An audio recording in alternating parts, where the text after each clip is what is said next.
નમસ્કાર દર્શક મિત્રો, મોદી સરકારનું બજેટ 2014 આ ચર્ચા શ્રેણીમાં આપ સૌનું સ્વાગત છે. આજે આપણે વાત કરીશું અંદાજપત્ર અને કરવેરા.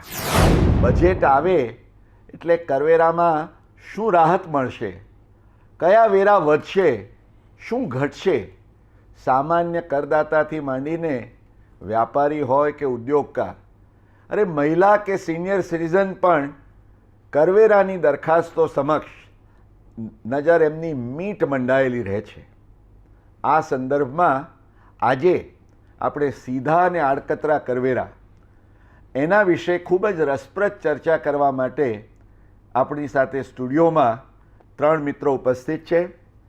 સૌપ્રથમ શ્રી પરેશભાઈ દવે, જેઓ સર્વિસ ટેક્સના અને એક્સાઇઝના નિષ્ણાત છે, હાઈકોર્ટના એડવોકેટ છે અને સાથે સાથે તેઓ કોલમ પણ એક લોકપ્રિય લખે છે. નયનભાઈ શેઠ, આજે એમનો જે core area of speciality is VAT, પણ હવે જ્યારે જીએસટીના રેજીમ તરફ આપણે આગળ વધી રહ્યા છીએ ત્યારે નયનભાઈનો દૃષ્ટિકોણ ઓન જીએસટી અને સાથે સાથે એક યંગ ઇન્ટરનેશનલ ટેક્સ એટર્ની ભાઈ યુવાન જીગર પટેલ. જીગર છે તો he is not only a income tax expert, પણ એ એક વ્યાખ્યાતા તરીકે પણ પ્રાધ્યાપક તરીકે લો સ્કૂલ્સમાં ને બધે ભણાવે છે. ત્રણેય મિત્રોનું આ કાર્યક્રમમાં હાર્દિક સ્વાગત છે. અને Jigar will start with you, not only because you are young, પણ જે તમારો વિષય છે ઇન્કમ ટેક્સ. આજે ઇન્કમ ટેક્સ એ દરેકનો પોતાના ખિસ્સામાંથી રૂપિયો જતો હોય એટલે એને સીધો પહેલો એ વહાલો લાગે. તો ઇન્કમ ટેક્સની વાત કરીએ, ઇન્કમ ટેક્સના ઇન્સેન્ટિવ્સની, રાહતોની વાત કરીએ એટલે દરેક બજેટમાં એક ચર્ચા ચાલે કે ભાઈ લિમિટ કેટલી થશે. આ વખતે પણ 2 લાખની 5 લાખ થઈ જશે. અરે ભાઈ 5 લાખ થઈ જશે તો પછી ટેક્સ ભરનારાઓની સંખ્યામાં રહેશે શું? 5 લાખની લિમિટ કદાચ ખૂબ આપણને સારી લાગે, પણ કેટલી વ્યવહારુને શક્ય છે એ પ્રશ્ન છે. જીગર, આ કોન્ટેક્સમાં વોટ વુડ યુ સજેસ્ટ કે ટેક્સ ઇન્સેન્ટિવ્સનું શું પેકેજ નાણામંત્રી લાવી શકે? તમારી વાત બિલકુલ સાચી છે. આજે આપણે ખાલી ટેક્સના સ્લેબ્સ કે એક્ઝમ્પશન લિમિટ વધારીએ એટલું જ સફિશિયન્ટ નથી. પગારદાર વર્ગની વાત કરીએ તો આટલા વર્ષોથી દરેક બજેટમાં પગારદાર વર્ગની આ જ માંગણી હોય છે કે જે અમારી એક્ઝમ્પશન લિમિટ્સ છે એ તમે વધારો. જાણે કે તમે ટ્રાન્સપોર્ટ અલાવન્સ છે તો 1997માં 800 રૂપિયાની એની લિમિટ હતી, જે આટલા વર્ષોથી 800 ને 800 જ રહ્યું છે. આજે પેટ્રોલના ભાવ પણ તે વખતે 25-30 રૂપિયાથી આજે 80 પર પહોંચી ગયા છે. ચિલ્ડ્રન્સ એજ્યુકેશન અલાવન્સની વાત કરીએ, હવે આજે આપણે બધા એજ્યુકેશન સેસ ભરીએ છીએ તો દરેક જણાને એ જ મૂંઝવણ હોય છે કે હું એજ્યુકેશન સેસ ભરું છું પણ મારા છોકરાઓને એનો લાભ શું મળે છે. ચિલ્ડ્રન્સ એજ્યુકેશન અલાવન્સ પણ આજે 97થી 100 રૂપિયા પર મહિને જે ફિક્સ કરાયું એ જ ચાલ્યું આવે છે.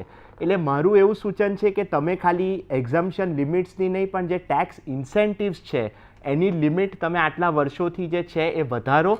અને ખાલી વધારો નહીં, એને તમે આજે જેમ કેપિટલ ગેઇન્સમાં એને કોસ્ટ ઇન્ફ્લેશન ઇન્ડેક્સ કે જે ઇન્ફ્લેશન અને રૂપી વેલ્યુમાં જે ડિવેલ્યુએશન થાય છે એની સાથે લિંક કર્યું છે, તો ઇન્સેન્ટિવ્સને પણ દરેક બજેટમાં આજે ભિક્ષામ દેવી. કહેવું એમ છે કે we should do this. In fact Jigar, US, UK જેવા અનેક પ્રોગ્રેસિવ કન્ટ્રીઝમાં I think they have done this અને it is a very good suggestion. પરેશભાઈ, આપ શું માનો છો?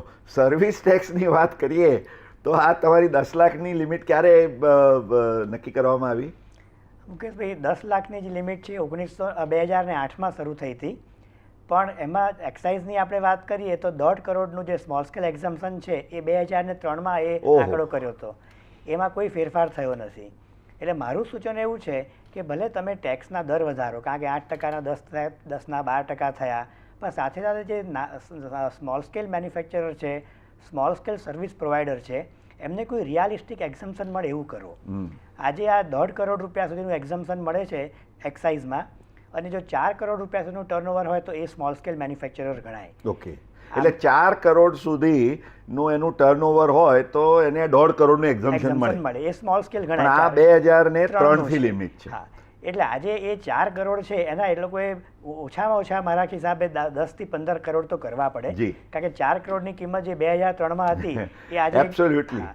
અને એમાં પણ આઈ થિંક આજ તમે ઓલ યુ Index એગ્રી કે છે. ઇન્ડેક્સેશન સાથે લિંક કરી દેવું છે, એટલે પેલું અંદાજપત્ર આવે ને આપણે નાણામંત્રી પાસે જોડી ફેલાઈને ભિક્ષામ દેવી કરીએ એ એવું જરૂર ન નહીં. થાય. બરાબર છે. અને બીજું સર્વિસ ટેક્સમાં આવી રીતની સિસ્ટમ નથી. એમાં 10 લાખ રૂપિયાનું જે એક્ઝમ્પશન છે, 10 લાખ રૂપિયા તમારા થઈ જાય એક વર્ષમાં, એટલે નેક્સ્ટ યરથી તમે સ્મોલ સ્કેલ સર્વિસ પ્રોવાઈડર નહીં, એટલે તમને પહેલાં જ રૂપિયાથી સર્વિસ ટેક્સ ભરવાનો. જેમ એક્સાઇઝમાં લોકોએ 2 લિમિટ રાખી છે કે 1.5 કરોડનું એક્ઝમ્પશન, પણ તમારી ક્વોલિફિકેશન માટેની લિમિટ 4 કરોડની. એમ સર્વિસ ટેક્સમાં બી લોકો એવું કરવું જોઈએ કે જો એનું વર્ષમાં 25 લાખ કે 50 લાખ સુધીનું સર્વિસ ટેક્સની કિંમત થતી હોય એની સર્વિસની, તો એ સ્મોલ એટલે સ્કેલ 50 લાખ સુધીનાને સ્મોલ સ્કેલ ગણવાના. સર્વિસ પ્રોવાઈડર ગણી અને તમે આ 10 લાખને આઈ થિંક આજે ઓછામાં ઓછા 20-25 લાખ તો કરવા કરવા જ જોઈએ. જોઈએ. અને 20 લાખ સુધી તમને બેઝિક એક્ઝમ્પશન મળવું જોઈએ. Correct. જેમ ઇન્કમ ટેક્સમાં તમને 2 લાખ રૂપિયા એક્ઝમ્પશન હોય કે આ વખતે એમ સમજો કે 3 લાખની અપેક્ષા છે, તો 3 લાખ ઉપર જ ટેક્સ લાગે. તો એવી રીતે એટલીસ્ટ સ્મોલ સ્કેલ સર્વિસ પ્રોવાઈડર્સને આ રાહત આપવી આપવી જોઈએ. જોઈએ. I think this is a very nice point અને આપણે એના વિશે આગળ પણ ચર્ચા કરીશું. નયનભાઈ, આ જ સંદર્ભમાં હવે મને લાગે છે કે આ સરકાર પાસે કદાચ જો ઇનડાયરેક્ટ ટેક્સીસના કોન્ટેક્સમાં સૌથી મોટી અપેક્ષા હોય તો એ જીએસટીની છે. તમે શું માનો છો આજે what must be the actual cumulative tax કે આજે કોઈ વ્યાપાર કે ધંધો કરતો હોય કે ઉદ્યોગ કરતો હોય તો એને કેટલા ટેક્સ સ્ટેટ અને ફેડરલ ભરવાના થાય, કેટલો એનો સરવાળો કેટલો થાય? અંદાજ મુજબ કોઈ પણ ઉદ્યોગકાર કે વેપારી હોય એને જે જુદા જુદા ટેક્સીસ જેવા કે excise, service tax, VAT, central sales tax, આ બધા જે ટેક્સીસ લાગે છે, એમાં પાછા રહીને ક્યાંક ઓક્ટ્રોય બી હોય, ઓક્ટ્રોય હોય, એન્ટ્રી ટેક્સ હોય, Yes. એટલે આ બધા જે ટેક્સીસ છે એનું એક અંદાજ મુજબ રફલી 40 to 42% Oh my taxes God. લાગે છે. એટલે આમાં આમૂલ ફેરફારની આવશ્યકતા છે, કારણ કે અનુભવ એવું જણાયું છે કે જેટલા વેરા વધારે એટલી ચોરીઓ વધારે, અને અલ્ટિમેટલી ઓનેસ્ટ સફર્સ.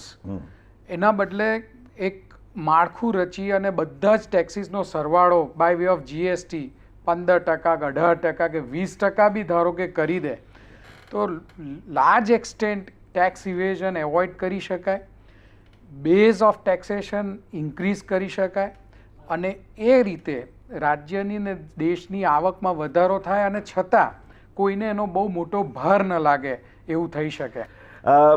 નયનભાઈ, આપ જીએસટી મોડલના સંદર્ભમાં જે વાત કરતા હતા એમાં what is the essence, what should be the road map? એટલે રોડમેપમાં એવું છે કે કોક દિવસ તો શરૂઆત કરવી જ પડશે, અને આવી મજબૂત સરકાર હોય એ પહેલ નહીં કરે તો કોણ કરશે? એટલે જ્યારે જીએસટી લાવવાનો વિચાર આવ્યો ત્યારથી જ એક વાત શરૂ થઈ હતી કે સીએસટી ગ્રેજ્યુઅલી માફ કરતા જાઓ, જેથી કરીને India become one market, all through out the country one tax. આ જે એક વિચાર સ્ફૂર્યો હતો જેનું અમલીકરણ થઈ શક્યું નથી, એના તરફ ઝડપથી આગળ વધવું જોઈએ. એકવાર જે ઉત્પાદન કરનારા રાજ્યો છે જેમ કે Gujarat, it has a valid grievance કે તમે સીએસટી માફ કરો તો મારી આવકનું શું, તો એના અંગેનો સંયુક્ત રીતે બધાએ વિચાર કરી એનો કોઈક રસ્તો નીકળી શકે. નયનભાઈ, આ જે આપે વાત કરી એ ખૂબ જ મહત્વની છે અને એ વાતને આપણે આગળ વધારીશું, પરંતુ અહીંયા દર્શક મિત્રો એક લઈશું નાનકડો બ્રેક અને કરવેરા અને અંદાજપત્રના સંદર્ભમાં આપણી અત્યંત રસપ્રદ ચર્ચા ચાલી રહી છે એને આગળ વધારીશું.